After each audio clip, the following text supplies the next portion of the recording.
जय श्री कृष्णा जी। राधे राधे। आप सबको मेरा ढेर सारा राम राम और प्यार भरा नमस्कार।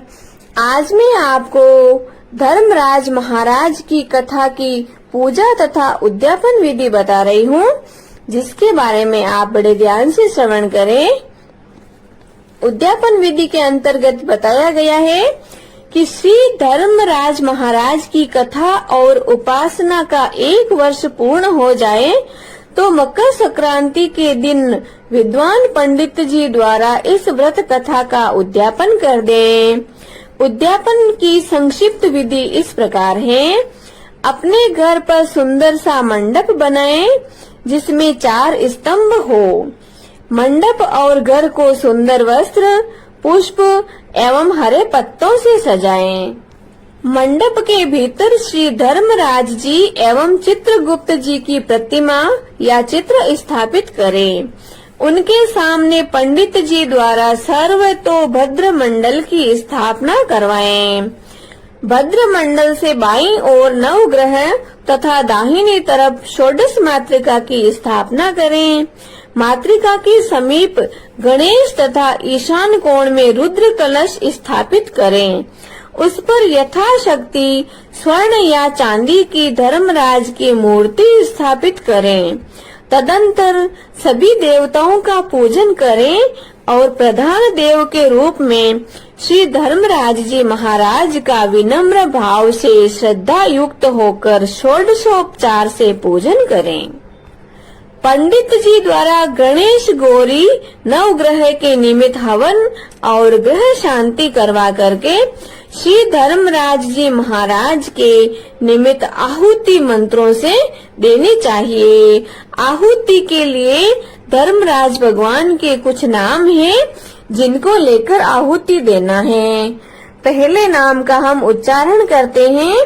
अब हम आहुति देते हैं। ओम यमाय नमः स्वाहा। ओम धर्मराजाय नमः स्वाहा। ओम मृत्युवे नमः स्वाहा। ओम अंतकाय नमः स्वाहा। ओम वेवस्वताय नमः स्वाहा। ओम कालाय नमः स्वाहा। ओम सर्वभूतक्षाय नमः स्वाहा। ओम औदुम्बराय नमः स्वाहा। ओम दग्नाय नमः स्वाहा। ओम नीलाय नमः स्वाहा। ओम परमेष्ठिते नमः स्वाहा। ओम वृकोदराय नमः स्वाहा। ओम चित्राय नमः स्वाहा। ओम चित्रगुप्ताय नमः स्वाहा। इन मंत्र आहुतियों की 5, 7 या 14 बार आवृत्ति करें। धर्मराज जी के पास में चित्रगुप्त जी की भी पूजा करें और सफेद काले तिलों के लड्डू का नैवेद्य समर्पित करें तथा चित्रगुप्त जी को काले तिलों के लड्डू का भोग लगावें। खीर से लक्ष्मी जी का होम करें। पंचलोकपाल और 10 दिक्पाल की पूजा कर पूर्ण आहुति करें। हवन के बाद ब्राह्मण सहित 14 दंपति यानी पति पत्नी को जोड़े से भोजन करवाएं और 14 बर्तन लाकर प्रत्येक दंपति को 1-1 बर्तन अर्पण करें एवं बांस की छबड़ी में 5.25 सेर जवार यानी कि जवार को मोतियों के बराबर माना गया है। जवार को भरकर गुरु या ब्राह्मण को देवें तथा दक्षिणा देकर विदा करें। पंडित जी या आचार्य को धर्मराज की सोने या चांदी की प्रतिमा तथा स्वर्ग में चढ़ने के लिए सोने या चांदी की निसरनी भी दान में देवें। सुंदर सी बनी हुई शैया भी दान में देवें, जिस पर मुलायम गद्दा, तकिया और रजाई हो। इसके सिवाय कंबल, पादुकाएं, बांस की लकड़ी, लोटा, डोर, 5 कपड़े तथा अन्न भी दान में देना चाहिए। गोदान की सामर्थ्य हो तो सफेद या लाल गाय धर्मराज जी के लिए और काली गाय चित्रगुप्त जी के लिए दान में देवें। तत्पश्चात उपवास यानी कि एक समय भोजन करते हुए अपने बंधु बांधवों को भी भोजन करवाएं। इस कार्य के एक दिन पहले हो सके तो रात्रि में अर्थात एक दिन पूर्व की संध्या में जागरण या भजन कीर्तन करें। श्री धर्मराज जी की कथा संकीर्तन एवं रात्रि जागरण का विधान इसमें बताया गया है। जो मनुष्य इस प्रकार व्रत कथा का उद्यापन करता है उसे कथा के पूर्ण फल की प्राप्ति होती है और भगवान धर्मराज उस प्राणी पर प्रसन्न होकर सदैव स्वर्ग में स्थान देते हैं। वह मनुष्य धर्मराज की कृपा से दीर्घ आयु को प्राप्त करता है। इस लोक में वह सुख से पुत्र पौत्रों सहित जीवन यापन करके तथा समस्त पापों से मुक्त होकर नरक की यातनाओं से बचकर वैकुंठ लोक को गमन करता है। बोलो श्री धर्मराज महाराज की जय। आज मैं आपको धर्म, न्याय और वैकुंठ के देवता धर्मराज जी की कथा सुना रही हूँ। इस कथा के साथ पोपाबाई की कहानी, धरती माता की कहानी, राईबाई की कहानी सब आपको एक ही साथ में उपलब्ध हो जाएगी। न्याय के देवता धर्मराज जी की कथा का मकर संक्रांति के दिन वैशाख मास में और कार्तिक मास में सुनने का विधान बताया गया है। तो अब हम धर्म और लेखा जोखा के देवता धर्मराज जी की कथा का श्रवण करते हैं। बोलिए श्री धर्मराज जी महाराज की जय। वैकुंठ गामी देव की जय। एक समय की बात है कि नैमिषारण्य में सहस्त्रों शौनकादित ऋषि गण परम श्रद्धा के साथ पुराणों में मर्मज्ञ सूत जी महाराज से पूछने लगे कि हे भगवान, हम आपके मुखारविंद से धर्मराज जी की कथा का उसका विधान तथा महात्म्य सुनना चाहते हैं। सो आप कृपा करके हमें सुनाइए। सूत जी बोले, हे ऋषियों, आप लोगों ने मनुष्यों के कल्याण की कामना के लिए मुझसे यह पूछा है, अतः आज मैं आप लोगों को धर्मराज जी की कथा सुनाता हूँ। सारे तीर्थ तथा व्रत करने वाले और नाना प्रकार का दान देने वाले मनुष्य भी जिनके उद्यापन को किए बिना सुख के भागी नहीं हो सकते, इस विषय में मैं आप लोगों को इस लोक में सुख और आगे स्वर्ग सुख प्राप्ति के लिए धर्मराज जी की श्रेष्ठ कथा कहूँगा। आप लोग विश्वास रखकर श्रवण करें। पूर्व काल की बात है कि राजा प्रभुवाहन महोदयपुर में राज्य करता था। वह राजा बड़ा धर्मात्मा, दयालु तथा गाय, ब्राह्मण और अतिथियों का पूजक था। उसके राज्य में हरिदास नाम का महान विद्वान श्रेष्ठ ब्राह्मण था। उसकी पत्नी भी बहुत सुशील और धर्मवती थी, जिसका नाम गुणवती था। हरिदास विष्णु सेवक बड़ा तपस्वी था। तदनुसार उसकी पत्नी भी भगवान की भक्त और पतिव्रता नारी थी। उसने प्रायः सभी प्रसिद्ध देवताओं के व्रत किए, बहुत सारा पुण्य किया, हमेशा धर्म पुण्य करती ही रहती थी। बहुत ही व्रत तथा उद्यापन किए, बहुत ही तीर्थों का गमन किया, जहाँ भी जाती थी पुण्य का काम करती थी। परंतु धर्मराज की यानी धर्मराज नाम से प्रभु की सेवा कभी भी नहीं की। वह गणेश के, चंद्रमा के, हरतालिका आदि देवियों के, राम जन्म, जन्माष्टमी, महाशिवरात्रि आदि शिवजी के भी सभी व्रत किया करती थी। बड़ी श्रद्धा से एकादशी का व्रत करती हुई यथाशक्ति दान भी देती रहती थी और अतिथि सेवा से विमुख कभी नहीं रही। इस प्रकार धर्म परायणा वह वृद्धा अवस्था में मृत्यु को प्राप्त हुई तो धर्माचरण के प्रभाव से यमदूत उसे आदर पूर्वक धर्मराज की पुरी को ले गए। दक्षिण दिशा में पृथ्वी से कुछ ऊपर अंतरिक्ष में धर्मराज जी का बड़ा भारी नगर है, जो कि पापी लोगों को भयदायक है। धर्मराज की पुरी 1000 योजन की है। वह चौकोर है तथा उसके 4 द्वार हैं। वह नाना प्रकार के रत्नों से शोभायमान है। उसमें कई मनुष्य जो पुण्य भोगने को गए हैं वहाँ पर निवास कर रहे हैं। स्थान स्थान पर गीत सुनाई दे रहे हैं और बाजे बज रहे हैं। उस नगर के 7 कोट हैं। उसके बीच में महासुंदर धर्मराज जी का मंदिर है। वह बहुत बड़े अच्छे रत्नों का बना हुआ है और अग्नि, बिजली तथा बाल सूर्य के समान चमक रहा है। उसके दरवाजों की पेड़ियां स्फुटिक नामक मणि की बनी हुई है और हीरे की कणियों से आंगन चमक रहा है। उसके मध्य में अनुपम सुंदर सिंहासन पर धर्मराज भगवान विराजमान है।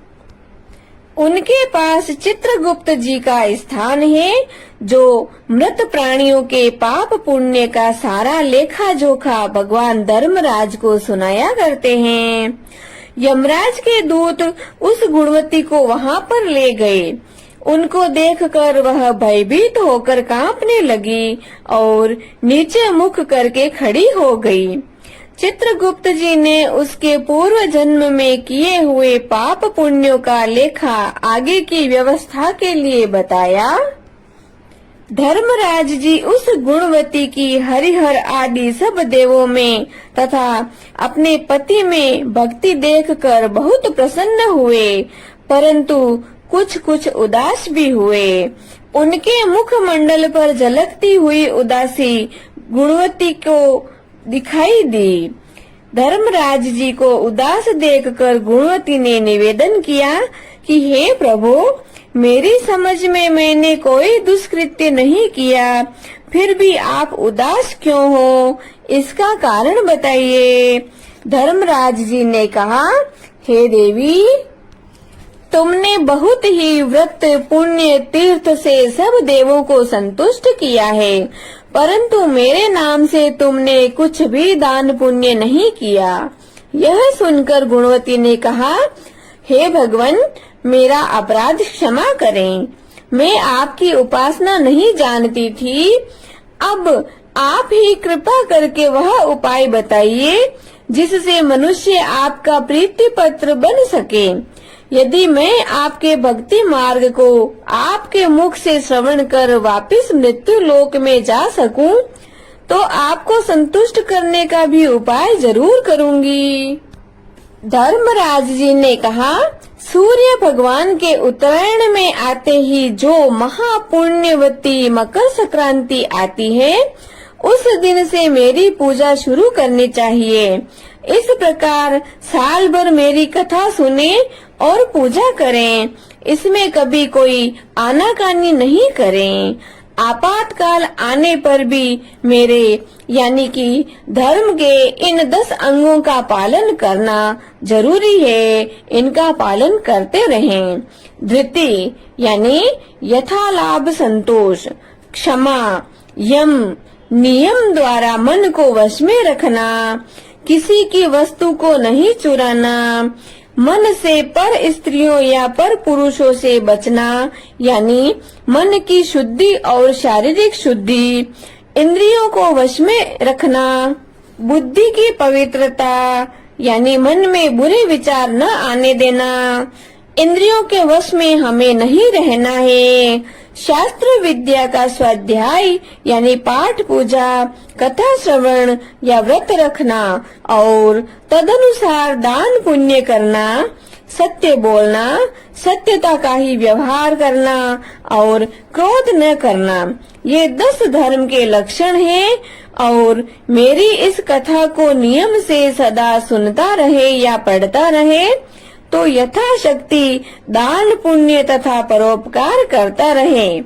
जब साल भर बाद फिर मकर संक्रांति आवे तब उद्यापन करे। उद्यापन में सोने की या असमर्थ हो तो चांदी की मूर्ति बनवावे। विद्वान ब्राह्मण के द्वारा पूजन हवन आदि करें। मूर्ति की प्राण प्रतिष्ठा कर पंचामृत से स्नान करवाकर षोडशोपचार से उसकी पूजा करें। मेरे पास में चित्रगुप्त जी की भी पूजा करें और सफेद काले तिलों के लड्डू का नैवेद्य समर्पण कर एवं चित्रगुप्त जी को काले तिलों के लड्डू का भोग लगावें। हमारी पूर्ण संतुष्टि के लिए ब्राह्मणों को भी झिमावे और बांस की छाबड़ी में 5.25 सेर धान जवार को मोतियों के तुल्य माना गया है, वह जवार से भरकर गुरु या ब्राह्मण को भेंट करें। स्वर्ग में चढ़ने के लिए सोने या चांदी की निसरनी भी दान में देवें। सुंदर सी बनी हुई शैया भी दान में दें, जिस पर मुलायम गिद्दा, तकिया और रजाई हो। इसके अलावा कंबल, पादुकाएं, बांस की लकड़ी, लोटा, डोर, 5 कपड़े या पंच वस्त्र भी दान देना चाहिए। गोदान की सामर्थ्य हो तो सफेद या लाल गाय मेरे लिए और काली गाय चित्रगुप्त जी के लिए दान देवे। ये दान की वस्तु सर्वसाधारण के लिए है। धनवान व्यक्ति अधिक दे तो और भी अच्छा है। गुणवती ने भगवान से अब यह प्रार्थना की कि हे प्रभु, यदि ऐसी बात है तो मुझे यमदूतों से छुड़ाकर फिर संसार में भेजिए, जिससे मैं आपकी कथा का प्रचार प्रसार कर सकूं। जो ही उसकी प्रार्थना पर भगवान धर्मराज जी ने स्वीकृति दी, उसी समय मृत शरीर में पुनः प्राणों का संचार हो गया और उसके पुत्र आदि कहने लगे कि बड़ी प्रसन्नता है कि हमारी माताजी मरकर भी जिंदा हो गई। इसके बाद गुणवती ने अपने पति, पुत्र आदि सबको वे बातें कही जो धर्मराज जी ने मनुष्य के कल्याण के लिए कही थी और खुद ने भी वह व्रत शुरू कर दिया। मकर संक्रांति से ही उसने प्रतिदिन धर्मराज जी की पूजा और यह कथा आरंभ कर दी और स्वर्ग में जाने के लिए दान पुण्य आदि कर्म भी आरंभ कर दिए। इस प्रकार वह गुणवती साल भर में धर्म कथा सुनकर तथा धर्म के 10 अंगों का पालन कर मृत्यु के उपरांत जब स्वर्ग में पहुंची तो देवताओं ने उसका बहुत आदर किया और सदा स्वर्गीय भोगों को भोगती रही। सूत जी महाराज ने शौनक आदि ऋषियों से कहा कि हे मुनियों, जिस घर में स्त्री या पुरुष इस धर्मराज व्रत कथा को श्रद्धा से प्रतिदिन पढ़ते हैं तो वे दुखों से मुक्त हो जाते हैं। इसमें कुछ भी संशय की बात नहीं है। मृत्यु काल में यमदूत जो लेने के लिए आते हैं वे भी उसको आदर पूर्वक ले जाते हैं और धर्मराज जी भी उसे सदा सुखी रखते हैं। यदि उन मनुष्यों के कुछ पाप बाकी हो तो शीघ्र ही पाप नाश का उपाय बताकर शीघ्र ही पाप मुक्त करने में सहायक बन जाते हैं। गरुड़ पुराण आदि में लिखा है कि पापी लोगों को यमदूत महान कष्ट पहुंचाते हुए ले जाते हैं, परंतु धर्मराज जी की कथा करने वाले यमलोक मार्ग में भी कष्ट नहीं पाते और वे प्राणी शीघ्र ही स्वर्ग तथा मोक्ष को प्राप्त हो जाते हैं। बोलो श्री धर्मराज महाराज की जय। धर्मराज की यह कथा पढ़े सुने चित लाए, दोनों लोक आनंद मिले, सुख संपत्ति बहु पाए। बोलिए धर्म के देवता श्री धर्मराज जी महाराज की जय। अब सुनिए धर्मराज जी की दूसरी कहानी। बोलिए श्री धर्मराज जी महाराज की जय। पाप पुण्य का लेखा जोखा करने वाले धर्म धुरंधर महाराज की जय। एक बुढ़िया माई थी, वह बहुत ही दान पुण्य करती थी और भगवान में भक्ति भावना बहुत ही ज्यादा रखती थी। वह हर तरह का तीर्थ व्रत उद्यापन सब किया करती थी। उसने एकादशी से लेकर हरतालिका तक के भगवान के विभिन्न रूपों के सभी प्रकार के व्रत और उद्यापन किए थे और वह स्वभाव में भी बहुत ही सरल सीधी सादी थी। एक दिन बुढ़िया माई मरकर भगवान के घर गई। वो वहां जाकर बोली कि मुझे कोई धर्मराज जी के मंदिर का रास्ता बता दो। स्वर्ग से एक आदमी आया और बोला, बुढ़िया माई आपको क्या चाहिए? वे बोली कि मुझे धर्मराज जी के मंदिर का रास्ता बता दो। आगे आगे आदमी और पीछे पीछे बुढ़िया माई मंदिर तक चले गए। बुढ़िया माई ने देखा कि वहाँ बड़ा सा मंदिर, सोने का सिंहासन, हीरे मोती की छतरी थी। धर्मराज जी न्याय नीति से राज्य कर रहे थे। यमराज जी सबको कर्मानुसार दंड दे रहे थे। बुढ़िया माई ने जाकर नमस्कार किया और बोली कि मुझे वैकुंठ में जाना है। धर्मराज जी ने चित्रगुप्त जी से कहा कि इस बुढ़िया का लेखा जोखा सुनाओ। चित्रगुप्त जी ने लेखा सुनाया। सुनकर धर्मराज जी बोले कि हे बुढ़िया माई, तूने सब दान धर्म किए पर धर्मराज की कहानी नहीं सुनी, इसलिए वैकुंठ में कैसे जाओगी?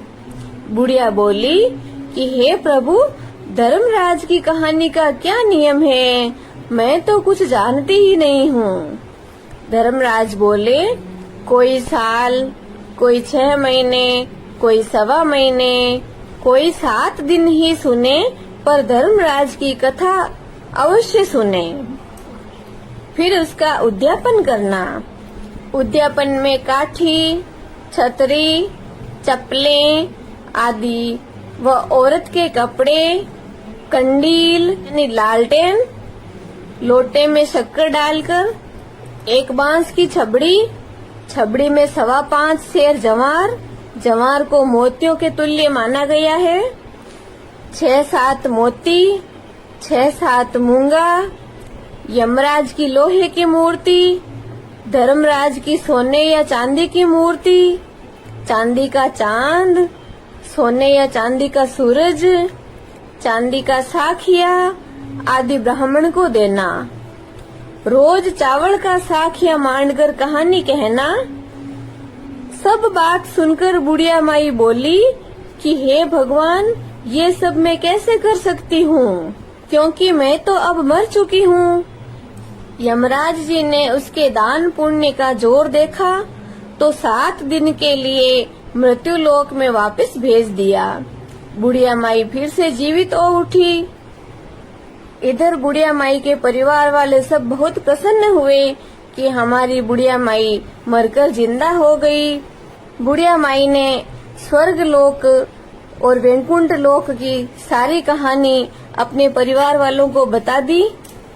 दूसरे दिन बुढ़िया माई सुबह जल्दी उठी, ब्राह्मण के लड़के को बुलाया, 7 दिन चावल का साखिया मांडकर कहानी सुनी, पूरे दिन दान धर्म किया। 7 दिन पूरे हुए, बुढ़िया का वापस भगवान के घर का बुलावा आया। धर्मराज जी के व्रत के प्रभाव से बुढ़िया माई को वैकुंठ का वास मिला।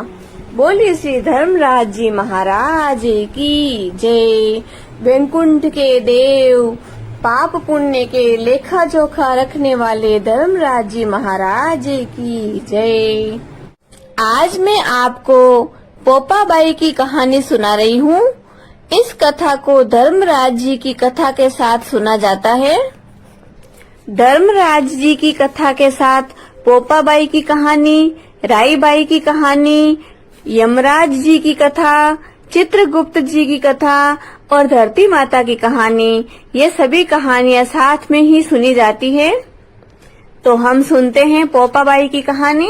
बोली श्री धर्मराज जी महाराज की जय। वैकुंठ के लिए रास्ता देने वाली पोपाबाई की जय। एक बुढ़िया माई थी।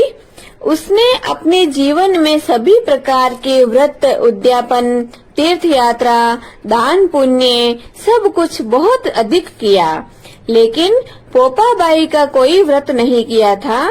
पोपाबाई और पोपीबाई एक ही है, कोई पोपाबाई कहते हैं और कोई पोपीबाई कहते हैं, इसलिए आप इन नामों के चक्कर में भ्रमित न हो। कुछ समय बाद वह बुढ़िया मर गई। मरने के बाद सबसे पहले भगवान के घर पर पोपाबाई का दरवाजा आता है, तो पोपाबाई ने बुढ़िया माई का रास्ता रोका और कहा कि हे बुढ़िया माई, तुमने सभी व्रत किए, परंतु मेरा व्रत क्यों नहीं किया? मेरा तो तूने कुछ नहीं किया, इसलिए मैंने तुम्हारा रास्ता रोका है। तब बुढ़िया माई ने बड़े विनम्र भाव से कहा कि मैं तो आपके व्रत को नहीं जानती हूँ, इसलिए मैंने आपका कोई व्रत नहीं किया। मैं आपसे क्षमा मांगती हूँ, मुझे अपने व्रत की विधि बताइए। तब पोपाबाई ने कहा कि एक कांसे की कटोरी, एक खोपरे को काटकर बनी हुई कटोरी राई और तिल से भरी हुई होनी चाहिए, उसमें श्रद्धा अनुसार गुप्त दान होना चाहिए। अब बुढ़िया माई बोली कि ये सब बातें तो ठीक है, परंतु मैं आपके इस व्रत को कैसे करूँगी, क्योंकि मैं तो मर चुकी हूँ। तब पोपाबाई ने बुढ़िया माई को वापस धरती पर भेजा। बुढ़िया माई ने वापस धरती पर आकर बड़े धूमधाम से पोपाबाई का व्रत किया। कांसे की कटोरी और खोपरे में राई और तिल भरकर गुप्त दान देकर दान पुण्य किया। थोड़े दिन बाद बुढ़िया माई का स्वर्गवास हो गया। भगवान के घर पर सबसे पहले पोपाबाई ने अपने द्वार पर दोनों हाथ फैलाकर बुढ़िया माई को अपनी शरण में लेकर मोक्ष दिया। हे पोपाबाई, जिस तरह आपने उस बुढ़िया माई को शरण में लेकर मोक्ष दिया, उसी तरह समय समय पर कहानी कहने वाले, सुनने वाले और हुंकार भरने वाले सभी को मोक्ष की प्राप्ति देना। तभी तो कहा जाता है कि लेखो राई राई रो, राज पोपाबाई रो। क्या कहते हैं? लेखो राई राई रो, राज पोपाबाई रो। हे पोपाबाई, जिस तरह आपने उस बुढ़िया माई को शरण में लेकर मोक्ष प्रदान किया, उसी तरह समय समय पर कहानी कहने वाले, सुनने वाले और इसकी हुंकार भरने वाले सभी को मोक्ष की प्राप्ति करवाना, सभी को अपनी शरण में लेना, सभी के कष्टों को दूर करना।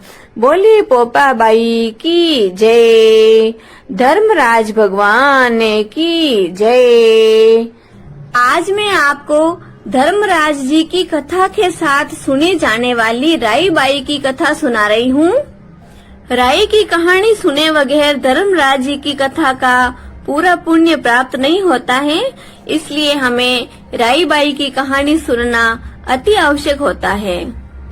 तो आप बड़े शुद्ध भाव और श्रद्धा तथा आदर के साथ सुनिए ये राई बाई की कहानी। एक दंपति थे जिनके 3 बेटे और सबसे छोटी एक बेटी थी, एक कन्या थी, उसका नाम राई था। राई बचपन से ही भगवान श्री कृष्ण की परम भक्त थी। भगवान श्री कृष्ण का पूजा पाठ करती और हमेशा उनको याद करती, उनके बारे में ही ध्यान धरती थी।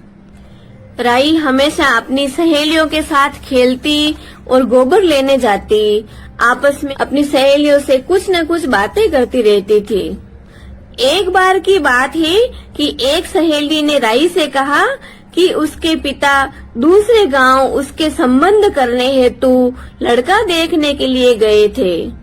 तब राई बोली कि तुम लोग जिससे चाहो उससे विवाह कर सकती हो, परंतु मैं तो भगवान श्री कृष्ण के साथ ही विवाह करूंगी, अन्यथा कुंवारी रह जाऊंगी, किसी के साथ भी विवाह नहीं करूंगी। भगवान कृष्ण आएंगे तो उन्हीं के साथ अपना विवाह करूंगी। वे प्रतिदिन गोबर लेने के लिए जाती और सखी सहेलियां आपस में मिलकर इसी तरह की बातें किया करती थी। राई के द्वारा अपनी सखी सहेलियों के साथ इस तरह की बातें करना भगवान कृष्ण को लगा कि हम जाकर देखें कि राई की भक्ति जो है वो सच्ची है या नहीं। एक बार संयोगवश भगवान श्री कृष्ण और उद्धव जी वेश बदलकर उस गांव में आए और उस राई की बात सुनी, जिससे प्रेरित होकर वे दोनों उसके पीछे पीछे उसके घर आए।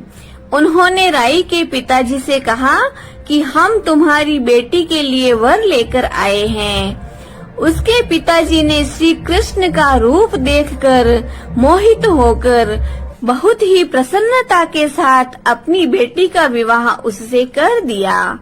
भगवान कृष्ण वहाँ पर 15 दिन तक रुके।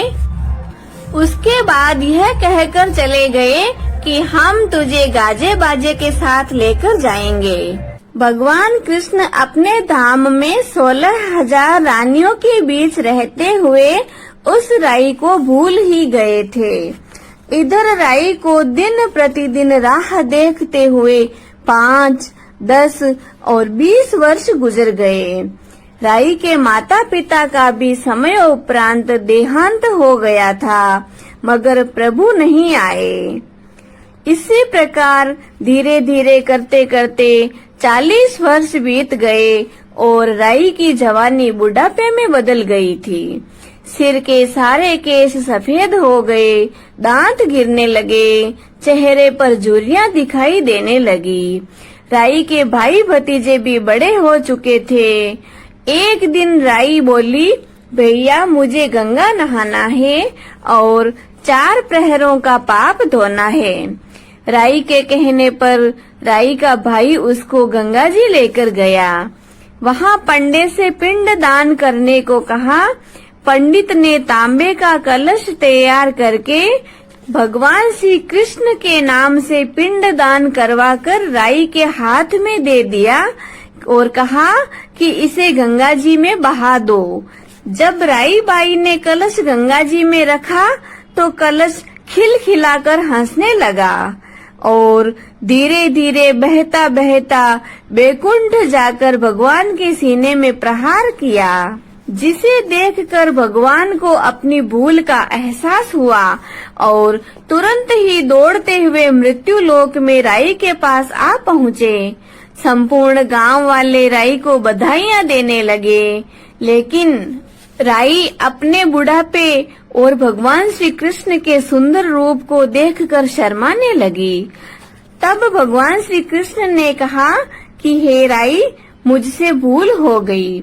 इसके बाद भगवान ने उसका स्पर्श किया तो राई बाई को दिव्य देह प्राप्त हो गई, जिसे देखकर भगवान बोले, हे राई, मैं तुम्हारी भक्ति पर बहुत ही प्रसन्न हूँ और तुम्हारा लेखा जोखा हर धर्म में रहेगा। जो कोई राई की कथा कहेगा वह 1 कटोरी राई भरकर भगवान श्री कृष्ण के मंदिर में दान करेगा, वह मेरे परम धाम को प्राप्त करेगा, वैकुंठ का वासी होगा। ये मैं तुम्हें वचन देता हूँ। हे भगवान श्री कृष्ण, जिस तरह आपने राई बाई का उद्धार किया, उनको दर्शन दिए, उनको परम धाम में स्थान दिया, उसी तरह कहानी कहने वाले, सुनने वाले और इसकी हुंकार लगाने वाले सभी को आप अपने परम धाम में स्थान देना। आज मैं आपको धर्मराज जी की कथा के साथ सुनी जाने वाली धरती माता की कहानी सुना रही हूँ। इस कहानी को आप बड़े श्रद्धा और आदर भाव से सुनिए। एक माँ थी, उसकी एक बेटी और एक बेटा था। दोनों भाई बहन छोटे छोटे थे। माँ बहुत गरीब थी, वह मजदूरी करके अपना गुजारा करती थी। धीरे धीरे बच्चे बड़े होने लग गए, बेटी शादी के योग्य होने लग गई। तब तक माँ बूढ़ी हो गई थी। माँ ने बेटे से कहा, बेटा, तेरी बहन बड़ी हो गई है, अतः तुम्हारे जैसा घर वर देख कर उसकी शादी कर देना। ऐसा कहकर माँ तो कुछ दिनों में ही मर गई थी। भाई गांव-गांव इधर-उधर घूमा, लेकिन बहन के योग्य उसे कोई वर नहीं मिला। वह घूम-घूम कर थक गया था। एक दिन बैठे-बैठे उसने सोचा कि मैं अपनी माँ की जुबान रखने के लिए क्यों नहीं मैं ही अपनी बहन से शादी कर लूं। ऐसा सोचकर उसने चुनरी लाई और सामान लाया। बहन ने कहा, यह सब सामान क्यों लाया है भाई? भाई बोला कि तेरी शादी है इसलिए लाया हूँ। मोहल्ले वालों ने बहन से कहा कि तुम्हारा भाई ही तुमसे शादी कर रहा है, इसीलिए वो तेरे लिए चुनरी और सामान लेकर आया है। बहन भाई से बोली, कोई मेहमान आए नहीं, फिर भी मेरी शादी कर रहे हो तो किससे करवा रहे हो, यह तो बताओ। बहन के जवाब में भाई कुछ बोला नहीं, तो बहन मन ही मन समझ गई। उसने एक लोटा लिया, चुनरी लेकर और चप्पल पहनकर जंगल में जाने के लिए रवाना हो गई। रास्ते में गाय चराने वाले ग्वाले मिले। उन गौ चराने वाले ग्वालों ने उस बहन से पूछा कि तुम वन में क्यों जा रही हो? तो वह कुछ बोली नहीं। वन में जाकर धरती माँ को पुकारने लगी। बोली कि हे माँ, तू ही मेरी लाज रखना, नहीं तो अन्याय हो जाएगा। अब मैं क्या करूँ? तू मुझे अपनी गोद में ले ले, नहीं तो मैं यहीं पर मर जाऊंगी। धरती माँ फटी तो बहन ने एक तरफ लोटा, चुनरी और चप्पल रख दिए और वह धरती में जाने लगी। इतने में दौड़ता हुआ भाई वन में आया और ग्वाला से पूछा कि कहीं उसकी बहन को देखा है क्या? उसकी बहन किस तरफ गई है? ग्वालों ने कहा कि तेरी बहन उधर गई है। वह बहन बहन पुकारता हुआ दौड़ा तो बहन धरती माँ के अंदर समा गई थी। थोड़े से बाल बाहर दिखाई दे रहे थे। उसने बहन के बाल जैसे ही मुट्ठी में पकड़े और रोने लगा। बहन, तुम तो अपने सत के लिए धरती माँ की गोद में समा गई, लेकिन क्या करूं? मैं निर्बुद्धि था, मेरी बुद्धि भ्रष्ट हो गई थी, लेकिन करूं तो क्या करूं? माँ का वचन निभाने के लिए मेरे जैसा मुझे कोई वर नहीं मिला, इसलिए मेरे मन में ऐसा बुरा विचार आया। पर धरती माँ ने सत्य के लिए बेटी को अपने में समा लिया, अपनी गोद में स्थान दिया। जो बाल बाहर रहे थे वही ध्रो यानी डोब बन गई, दूर्वा हो गई। इसलिए औरतें जब भी कहानी सुनती है तो एक लोटा भरकर बैठती है और साथ में डोब लेकर बैठती है। धरती माता की कहानी सुने तो एक लोटा, चप्पल, चुनरी, एक बर्तन में हरे मूंग और एक लड्डू कुंवारी कन्या को देवें। उसको धरती माता सुखी रखेगी, हमेशा सुख संपत्ति प्रदान करेगी। जय धरती माता, जय धरती माता, जय धरती माता। बोलिए श्री धरती माता की जय। आज मैं आपको यम द्वितीया की कथा सुना रही हूँ। इसे आप बड़े आदर और प्रेम भाव से सुनिए। बोलिए मृत्यु के देवता भगवान श्री यमराज जी की जय।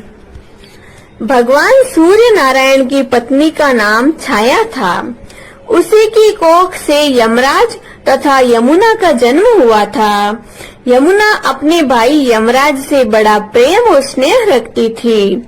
वह उससे बराबर निवेदन करती रहती थी कि उसके घर आकर भोजन करो।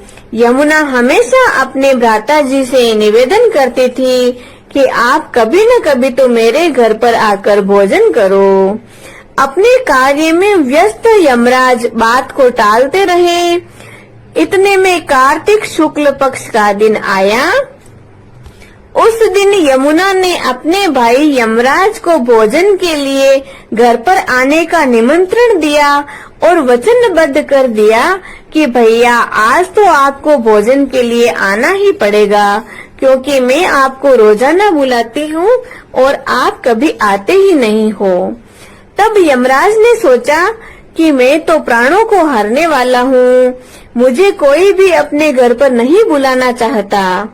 बहन जिस सद्भावना से मुझे बुला रही है उसका पालन करना भी मेरा धर्म है। बहन के घर आते समय यमराज ने नरक में निवास करने वाले सभी जीवों को मुक्त कर दिया। यमराज को अपने घर पर आया हुआ देखकर यमुना जी की खुशी का कोई ठिकाना न रहा। उसने स्नान कर पूजा करके अनेक प्रकार के भोजन परोसकर अपने भाई यमराज को भोजन करवाया। यमुना द्वारा किए गए आतिथ्य से यमराज बहुत प्रसन्न हुए और बहन को वर मांगने को कहा। यमुना ने कहा, आप प्रति वर्ष इसी दिन मेरे घर आकर भोजन करें। मेरी तरह जो बहन इस दिन अपने भाई को आदर सत्कार करके टीका करेगी उसे तुम्हारा भय नहीं रहेगा। यमराज ने तथा अस्तु कहकर यमुना को अमूल्य वस्त्र आभूषण देकर यमलोक को चले गए। इसी दिन से इस पर्व की परंपरा बनी। ऐसी मान्यता है कि जो भाई कार्तिक शुक्ल द्वितीया यानी कि यम द्वितीया के दिन यमुना में स्नान करके पूरी श्रद्धा से बहनों के आतिथ्य को स्वीकार करते हैं उन्हें यमराज का भय नहीं रहता। इसीलिए भैया दूज को यमराज तथा यमुना जी का पूजन किया जाता है। यदि बहन अपने हाथ से बनाकर भाई को भोजन खिलाए तो भाई की उम्र बढ़ती है और जीवन के कष्ट दूर होते हैं। इस दिन बहन के घर भोजन करने का विशेष महत्व है। इस दिन बहनें भाइयों के स्वस्थ जीवन एवं दीर्घायु होने की कामना करती है। संसार में बहन भाइयों को प्रेम से रहते हुए देखकर उनके पूर्वज तथा देवता भी भाई और बहन को आशीर्वाद देते हैं। हे यमराज जी महाराज, आपने जिस तरह अपनी बहन यमुना जी को भय मुक्त किया उसी तरह कहानी कहने वाले, सुनने वाले, इसकी हुंकार लगाने वाले और सकल संसार को भय मुक्त करें, सभी को कष्टों से मुक्त करें। बोलिए श्री यमराज जी महाराज की जय।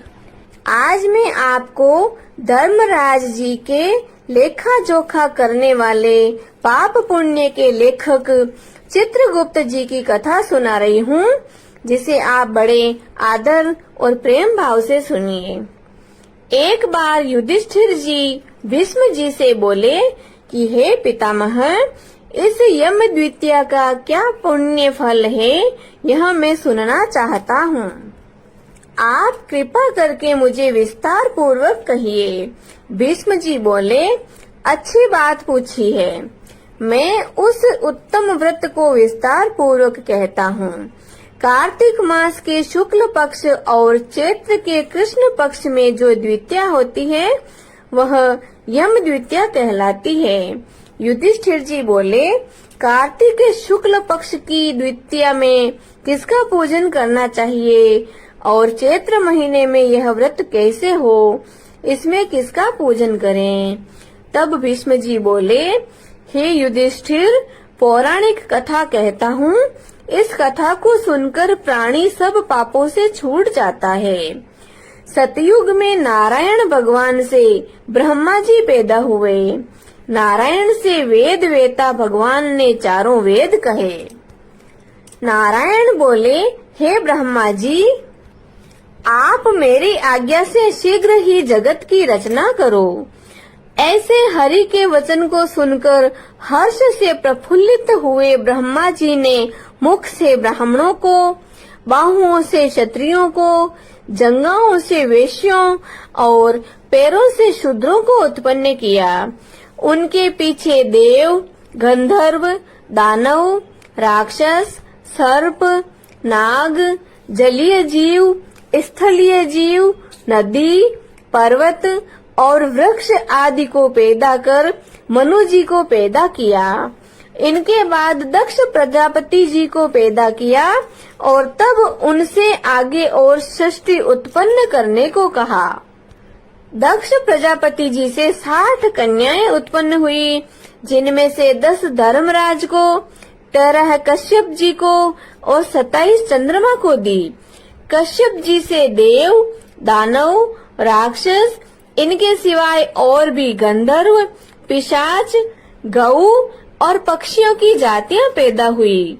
धर्मराज को धर्म प्रधान जानकर ब्रह्मा जी ने धर्मराज जी से कहा कि तुम आलस्य त्याग कर काम करो।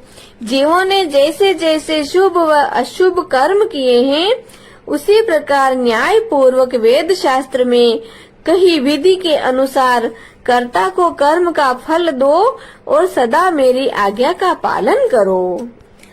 इस बात को सुनकर बुद्धिमान धर्मराज ने हाथ जोड़कर ब्रह्मा जी से कहा, हे प्रभु, मैं आपका सेवक निवेदन करता हूँ कि इस सारे जगत में कर्मों का विभाग पूर्वक फल देने की जो आपने मुझे आज्ञा दी है कि यह एक महान कर्म है।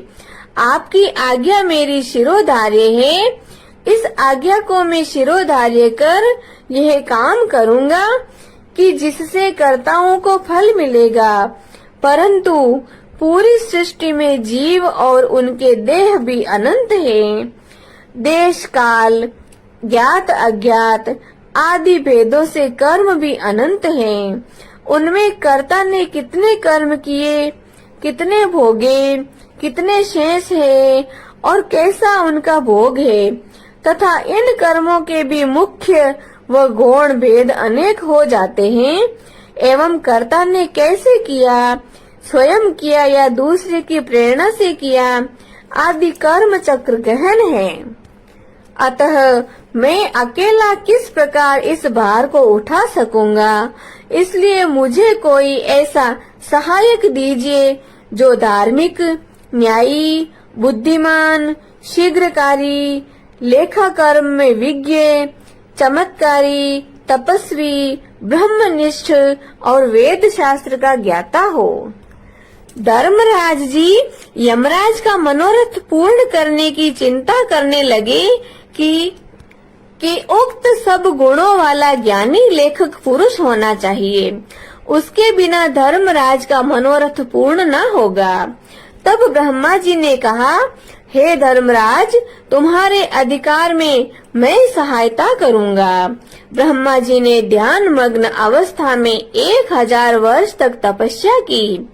जब समाधि खुली तब अपने सामने श्याम रंग, कमल नयनन, शंख की सी गर्दन, गूढ़ सिर, चंद्रमा के समान मुख वाले, कलम, दवात और पानी हाथ में लिए हुए महाबुद्धि, देवताओं का मान बढ़ाने वाले, धर्म अधर्म के विचार में महाप्रवीण लेखक, कर्म में महाचतुर पुरुष को देख उससे पूछा कि तू कौन है?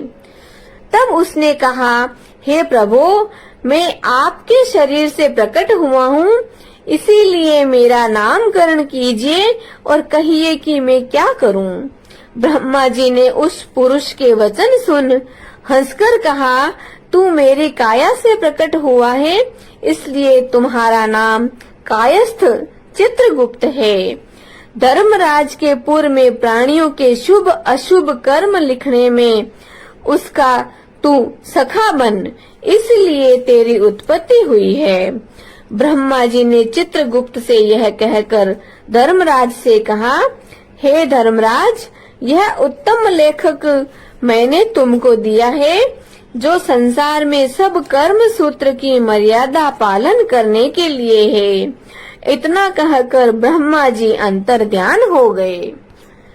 फिर चित्रगुप्त कोटि नगर को जाकर चंड प्रचंड ज्वालामुखी काली जी के पूजन में लग गया।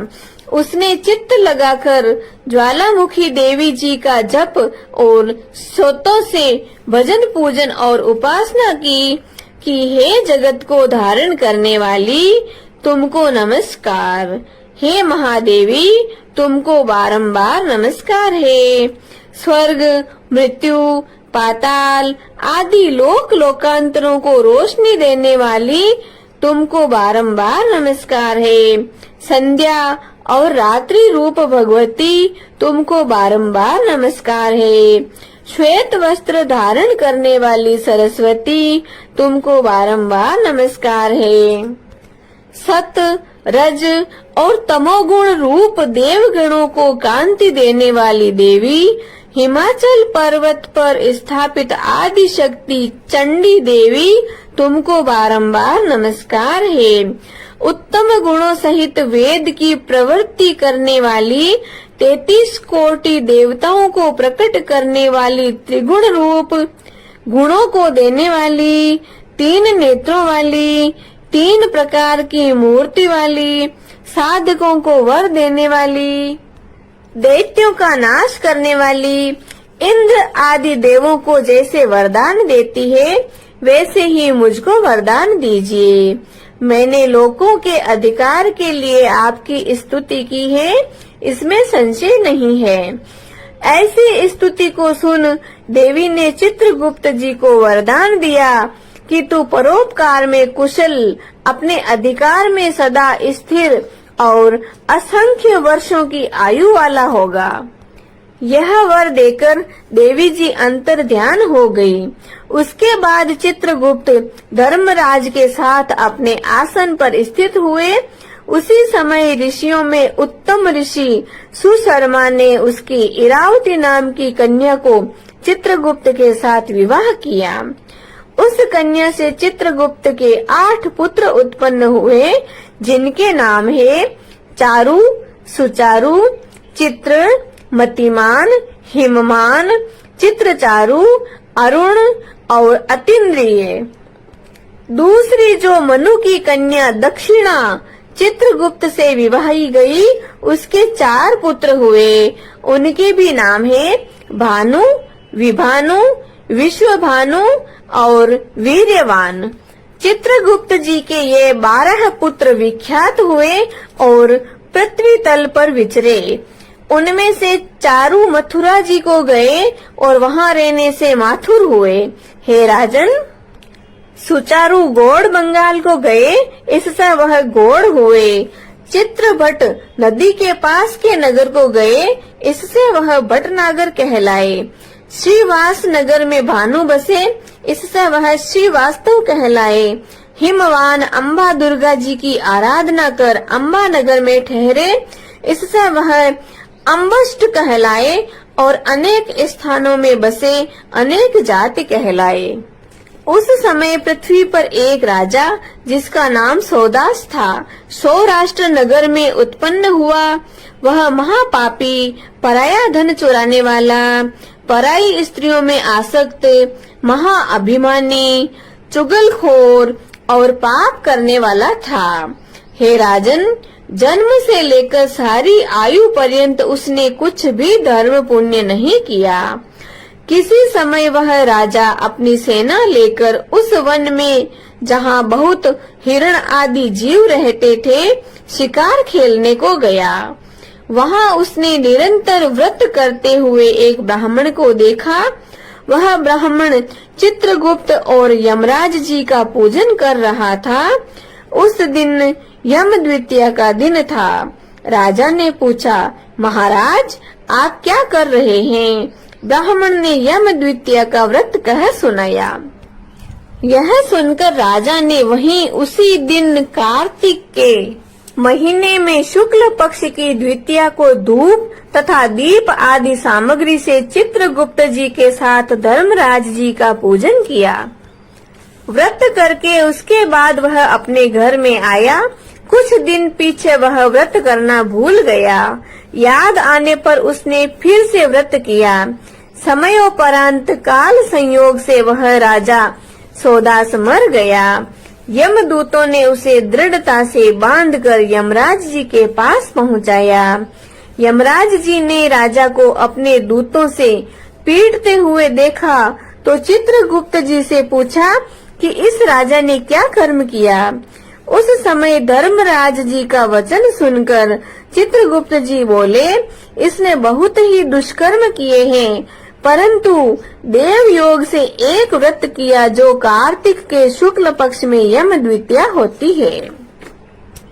उस दिन आपका और मेरा गंध, चंदन, फूल आदि सामग्री से एक बार भोजन और रात्रि में जागने से पूजन किया। हे देव महाराज, इस कारण से यह राजा नरक में डालने योग्य नहीं है। चित्रगुप्त जी के ऐसा कहने से धर्मराज जी ने उसे छुड़वा दिया और वह इस यम द्वितीया के व्रत के प्रभाव से उत्तम गति को प्राप्त हुआ। ऐसा सुनकर राजा युधिष्ठिर जी भीष्म जी से बोले, हे पितामह, इस व्रत में मनुष्य को धर्मराज और चित्रगुप्त जी का पूजन कैसे करना चाहिए, सो मुझसे कहिए। भीष्म जी बोले, यम द्वितीया के विधान को सुनो। एक पवित्र स्थान पर धर्मराज और चित्रगुप्त जी दोनों की प्रतिष्ठा कर श्रद्धा भक्ति युक्त नाना प्रकार के पकवानों, लड्डू, फल, फूल, पान तथा दक्षिणा आदि सामग्रियों से धर्मराज जी और चित्रगुप्त जी का पूजन करना चाहिए तथा बारंबार नमस्कार करें। हे धर्मराज जी, आपको नमस्कार है। हे चित्रगुप्त जी, आपको नमस्कार है। पुत्र दीजिए, धन दीजिए, सब मनोरथों को पूरा कर दीजिए। इस प्रकार चित्रगुप्त जी के साथ श्री धर्मराज जी का पूजन कर विधि से दवात और कलम की पूजा करें। चंदन, कपूर, अगरबत्ती, नैवेद्य, पान, दक्षिणा आदि सामग्रियों से पूजन करें और कथा सुने। बहिन के घर भोजन कर उसके लिए धन आदि पदार्थ दें। इस प्रकार भक्ति के साथ यम द्वितीया का व्रत करने वाला पुत्रों से युक्त होता है और मनवांछित फलों को पाता है। बोलिए श्री पाप पुण्य के लेखा जोखा रखने वाले श्री चित्रगुप्त जी महाराज की जय। अब हम धर्म और वैकुंठ के देवता धर्मराज जी की आरती करते हैं। हरि ओम कर्पूर गौरम करुणावतारम संसार सारम भुजगेन्द्रहारम सदा वसंतम हृदयारविंदे भवम भवानी सहितं नमामि।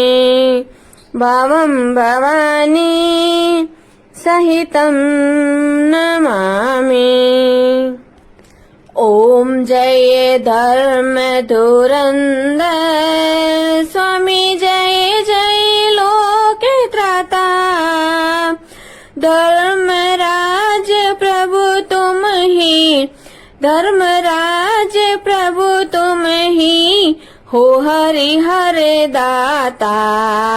जय जय धर्मराज दाता। दंड पाणी धर यम तुम ही, पापी जन कारण स्वामी, पापी जन कारण। सुकृति है तू हो पर, सुकृति है तू हो पर, तुम वेतरणी तारण। जय जय धर्मराज दाता। न्याय विभाग अध्यक्षो नियत हो स्वामी, ओ प्रभु नियत हो स्वामी। पाप पुण्य के ज्ञाता, पाप पुण्य के ज्ञाता, तुम अंतर्यामी। जय जय धर्मराज दाता। दिव्य दृष्टि से सबके पाप पुण्य लिखते हो स्वामी, पाप पुण्य लिखते। चित्रगुप्त द्वारा तुम, चित्रगुप्त द्वारा तुम लेखा सब रखते। जय जय धर्मराज दाता। छत्र पात्र वस्त्र अन्न और शीतशैया दानी हो स्वामी, शीतशैया दानी। तब कृपया पाते हैं, तब कृपया पाते हैं संपत्ति मन मानी। जय जय धर्मराज दाता। द्विज कन्या तुलसी का करवाते परिणय स्वामी, करवाते परिणय। वंश वृद्धि तुम्हें उनकी, कुल में वृद्धि तुम्हें उनकी, करते निसंशय। जय धर्मराज दाता। दान उद्यापन योजन तुम हो दया सिंधु स्वामी, तुष्ट दया सिंधु।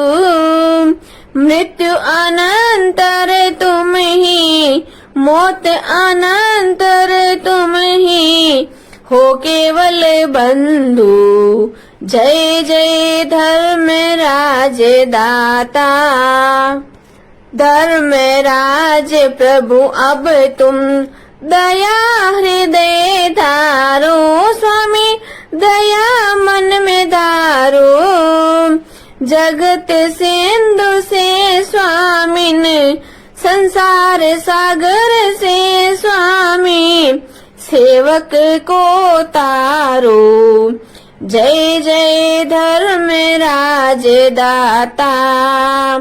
श्री धर्मराज जी की आरती जो कोई नर नारी गावे हो जारा, पाप परा जावे हो जारे। घर लक्ष्मी जी आवे हो जारा, दुख दारिद्र जावे हो जारे। सुख संपत्ति आवे होवे तो भक्ति मुक्ति पावे। धरणी पर सुख पाकर, धरती पर सुख पाकर, मनवांचित फल पावे। जय जय धर्मराज दाता। ओम जय धर्म धुरंधर स्वामी, जय जय लोक त्राता। ओ प्रभु जय जय लोक त्राता। धर्मराज प्रभु तुम ही, धर्मराज प्रभु आप ही, हो हरिहर दाता। जय जय धर्मराज दाता। धर्मराज की यह आरती पढ़े सुने चितलाए, दोनों लोक आनंद मिले और सुख संपत्ति बहु पाए। बोलिए धर्म और वैकुंठ के देवता धर्मराज महाराज की जय। अब हम पाप पुण्य के लेखा जोखा रखने वाले चित्रगुप्त जी की आरती करते हैं।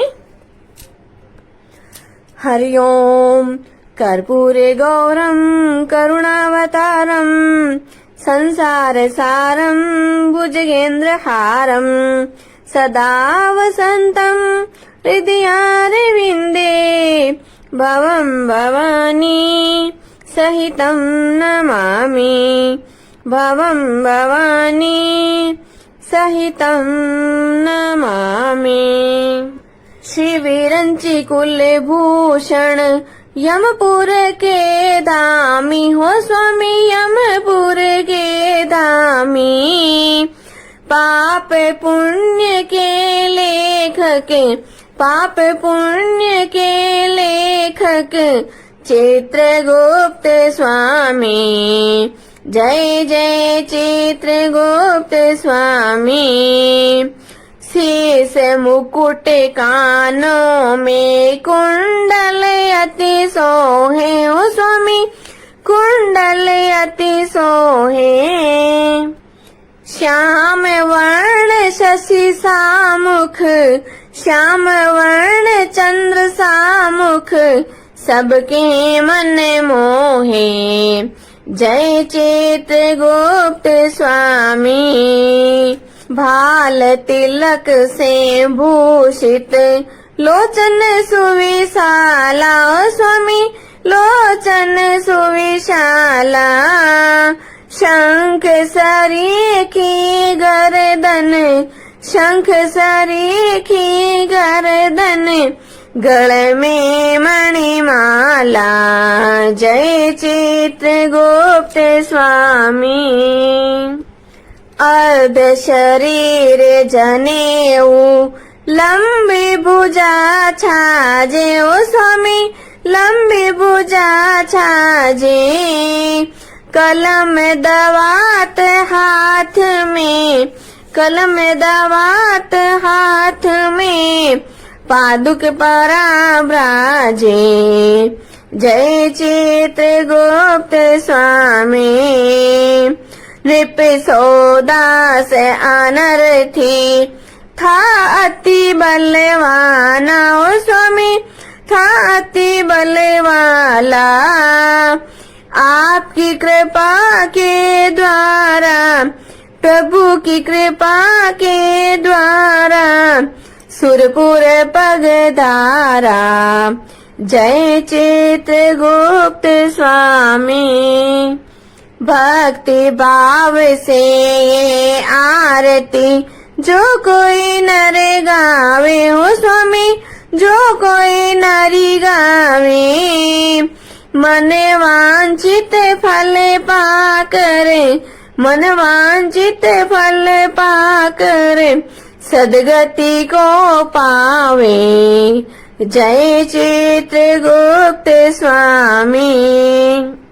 जय चित्रगुप्त स्वामी। ओ प्रभु जय चित्रगुप्त स्वामी। यमपुर के तुम धामी, पाप पुण्य के लेखक, आप अंतर्यामी। जय चित्रगुप्त स्वामी। बोलो पाप पुण्य के लेखक चित्रगुप्त जी महाराज की जय। श्री धर्मराज जी महाराज की जय।